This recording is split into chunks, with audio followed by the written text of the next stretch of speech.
Nuestro tema que vamos a analizar el día de hoy es Jesucristo, el abogado que defiende sin negar la verdad. Esta afirmación la encontramos en 1 de Juan, capítulo 2, versículo 1. Dice, si alguno ha pecado, abogado tenemos para con el Padre, a Jesucristo el justo. El texto parte de una realidad y es que alguien pecó y aún así afirma algo decisivo, que aún el pecador tiene un abogado. Eso nos muestra cómo Dios entiende la justicia. Es decir, la verdad no se niega, no se oculta, pero no se abandona a la persona después de haber pecado. Ahora, un abogado no se demuestra por el título o una recomendación, sino por sus hechos. Entonces veamos dónde actúa el abogado que menciona 1 de Juan capítulo 2:1. Se reconoce que hay pecado, pero también se afirma que hay abogado. Eso nos enseña que la justicia divina no niega la verdad, pero tampoco abandona al ser humano después de la falla. En el Evangelio según Lucas capítulo 22, versículos 31 y 32, vemos que la defensa no impide el error, pero sí evita que el error sea definitivo.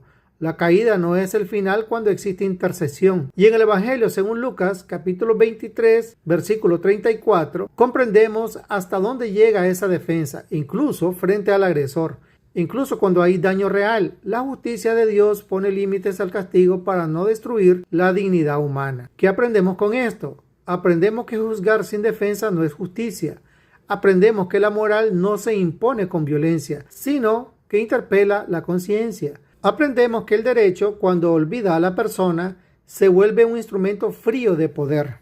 Esta reflexión nos llama a ser más cuidadoso al criticar a otro, a ser más responsable al opinar y más consciente de nuestros propios límites. Porque si Dios no renuncia a la defensa del ser humano, aun cuando falla, nosotros tampoco deberíamos hacerlo. Lucas capítulo 22, desde el versículo 31 y el 32, Jesús le habla a Pedro y le dice que ha sido pedido para zarandearlo.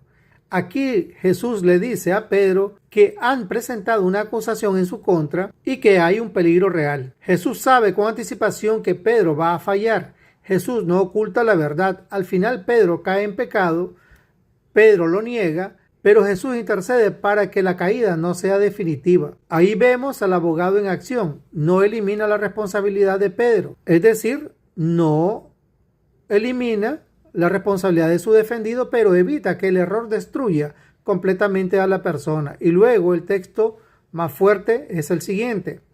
En Lucas capítulo 23, versículo 34, Jesús está en la cruz y dice, Padre, perdónalos porque no saben lo que hacen.